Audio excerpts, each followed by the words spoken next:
Hey there, this is Rachel Lubley, Senior Director, and today I wanted to chat about follow-ups. Follow-ups are the most important part of your entire business because if you're not doing follow-ups, then you are actually losing customers. That's right, you're losing customers because if it's not written down, it doesn't exist, and if you're not following up with them, then you're actually by accident, you're sharing with them that you don't care, that they're not important. And we really want to put on those pink gloves and do some customer service calls. Yes, the big scary phone call. It is so important. So I always set aside at least an hour Sunday afternoons. That's my preference. I do find that Sunday afternoons work well for me because my husband's home, the kids aren't running in, and people actually answer their phone on Sundays. So I will call first my hostesses to see how the planning is going for their parties, and then I will call my past customers that have ordered with me in the last week or 2 or 3 sometimes if I'm really behind, and I will ask them how they are loving their products, and then I will call and I will ask for bookings and team members. And what that looks like is different for every single person. But the key is just to ask.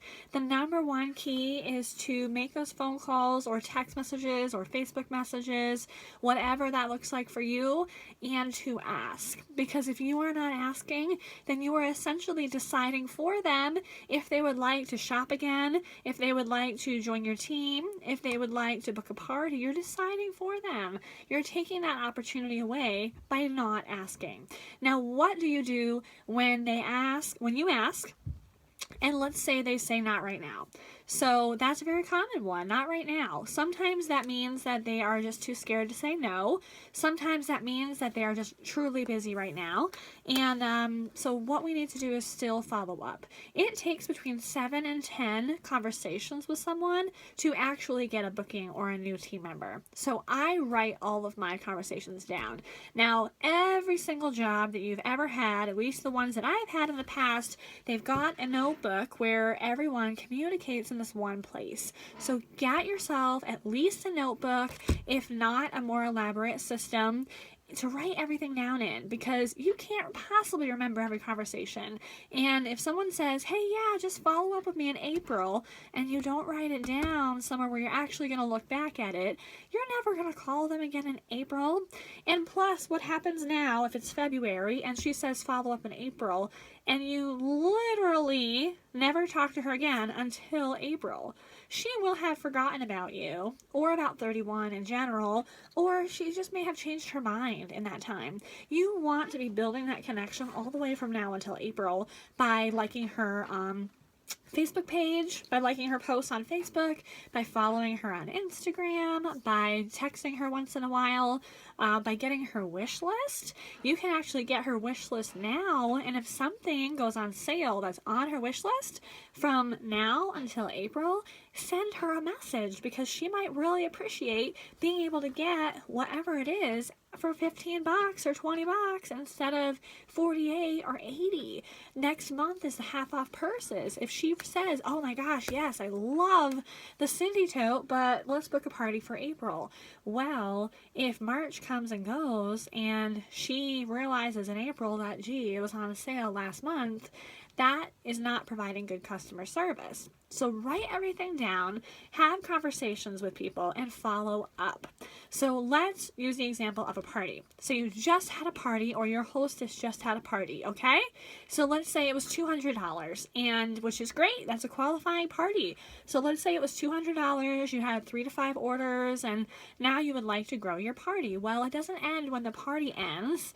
Now the key is to reaching out to those people who said maybe or possibly, or maybe even people you haven't even reached out to yet, and make sure that they know that if it's your launch party, that you sell 31, and if it's a hostess's party, the hostess needs to be the one reaching out to them, because they don't know you. That's not going to help.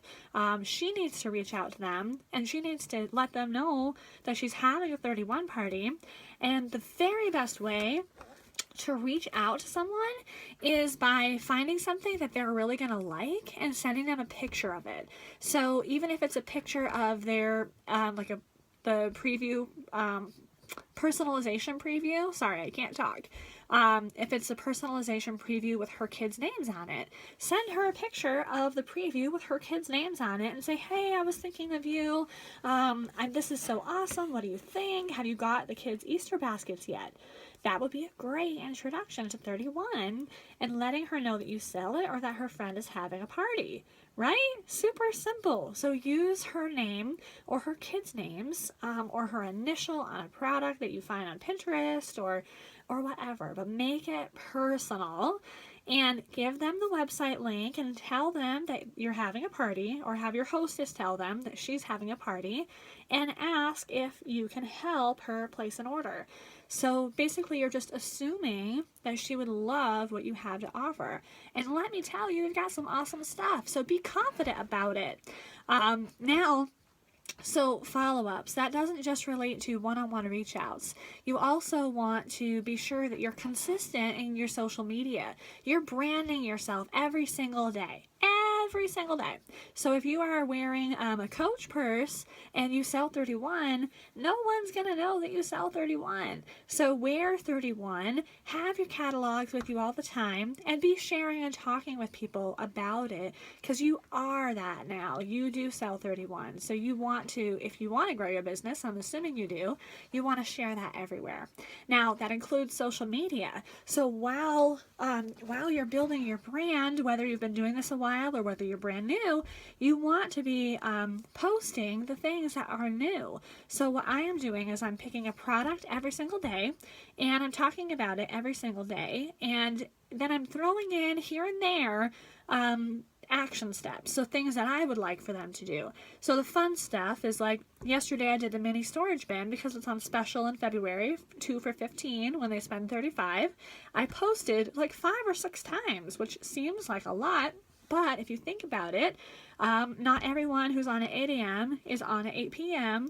People take lunches if they work during the day. They'll only see it at noon. And then not everyone who's on at dinner was on in the morning, and all that stuff. So you're reaching totally different people by spreading it out throughout the day. And then at strategic times of the day, like noon and like 8 or 9 p.m., put in there a plug about booking a party or joining your Hostess of the Month club or placing an order or whatever it is. Ask them for a sale in between all the fun stuff all day long. And if you do that every single day, then it's going to be a fun and engaging group, and people are going to want to come to you for solutions and all that fun stuff. So I hope that helped you in really getting a hold of what follow-ups are and how you should be doing them. And if you have any other questions, please reach out to me, RachelLujbli@gmail.com, RachelLujbli@gmail.com, and I will chat with you soon. Bye.